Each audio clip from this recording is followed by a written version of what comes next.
அண்மை செய்தியை பார்த்து வருகிறோம். அனுமதித்த இடங்கள் தவிர பொது இடங்கள் நீர்நிலைகள் அருகே கட்டட கழிவுகள் கொட்டினால் 500 முதல் 5000 வரை அபராதம் விதிக்கப்படும் என்று சென்னை மாநகராட்சி தரப்பில் இருந்து எச்சரிக்கை விடுக்கப்பட்டிருக்கிறது. பொது இடங்களில் கட்டட கழிவுகளை கொட்டினால் அபராதம் விதிக்கப்படும் என்றும் தெரிவிக்கப்பட்டிருக்கிறது. இது பற்றிய கூடுதல் தகவல்களை தருவதற்காக செய்தியாளர் சண்முக பிரியன் இணைகிறார். பிரியன், இந்த விவகாரம் தொடர்பாக சென்னை மாநகராட்சி என்ன சொல்லியிருக்காங்க? முழுமையான விவரங்கள். குறிப்பாக சென்னை மாநகராட்சிக்குட்பட்ட பல்வேறு பகுதிகளில் சாலையோரங்களிலும் அதே போன்று நீர்நிலைகள் அருகேயும் இந்த கட்டுமான கழிவுகளையும் கட்டிட கழிவுகளையும் தனியார் நிறுவனங்கள் லாரிகள் கொட்டி சென்று விடுவதாக புகார்கள் என்பது பொதுமக்களிடமிருந்து தொடர்ச்சியாக எழுந்த வண்ணம் இருக்கிறது. இது போன்ற கட்டிட கழிவுகள் கட்டுமான கழிவுகளை சாலையோரங்களில் கொட்டி செல்லக்கூடிய காரணத்தினால பொதுமக்களுக்கும் வாகனயோட்டிகளுக்கும் பெரும் இடையூறு என்பது இருந்து வருகிறது.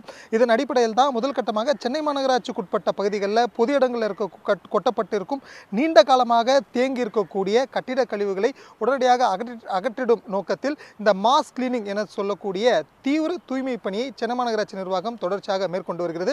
கடந்த 10 நாட்களாக இரவு நேரங்கள் மட்டும் இது போன்ற நீண்ட நாட்களாக தேங்கி இருக்கக்கூடிய கட்டட கழிவுகளை அகற்றக்கூடிய பணிகளில் மாநகராட்சி பணியாளர்கள் ஈடுபட்டு வராங்க. இந்த பணியில் மட்டும் இரவு நேரங்களில் சுமார் 7500 பணியாளர்கள் ஈடுபட்டு வருவதாகவும் கடந்த 10 நாட்களில் மட்டும் 6310 டன் அளவிற்கான கட்டட கழிவுகள் அகற்றப்பட்டு வெளியேற்றப்பட்டிருப்பதாக சென்னை மாநகராட்சி தெரிவித்திருக்கிறது. இது மட்டுமில்லாமல் இது போன்று பொது இடங்களில் குறிப்பாக நீர்நிலைகள் அருகே கட்டிட கழிவுகளை கொட்டி சென்றால் அந்த குறிப்பிட்ட லாரி ஓட்டுநர்கள் அல்லது தனியார் நிறுவனங்களுக்கு அபராதம் என்பது விதிக்கப்படும் எனவும் சென்னை மாநகராட்சி எச்சரிக்கை விடுத்திருக்கிறது. திடக்கழிவு மேலாண்மை விதிகள் மற்றும் துணை விதிகளின் அடிப்படையில் 500 ரூபாய் இருந்து அதிகபட்சமாக 5000 ரூபாய் வரை கொட்டப்படக்கூடிய அந்த கழிவுகளின் எடைக்கு ஏற்ப அபராதம் என்பது விதிக்கப்படும் எனவும் கடும் நடவடிக்கை எடுக்கப்படும் எனவும் சென்னை மாநகராட்சி எச்சரிக்கை விடுத்துள்ளது குறிப்பிடத்தக்கது.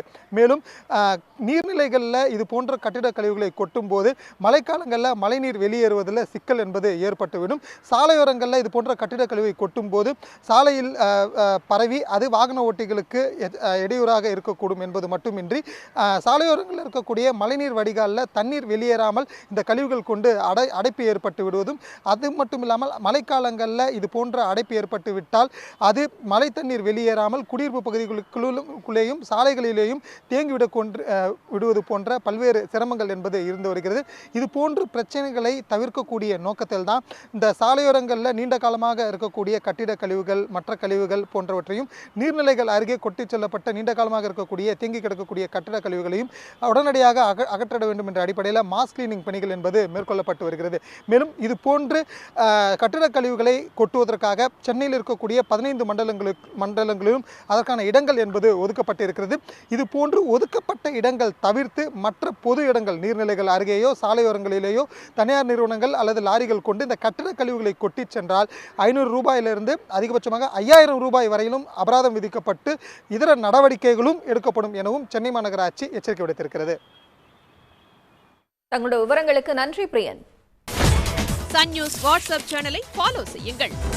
QR கோடை ஸ்கேன் செய்து சன் நியூஸோடு இணைந்திருங்கள்.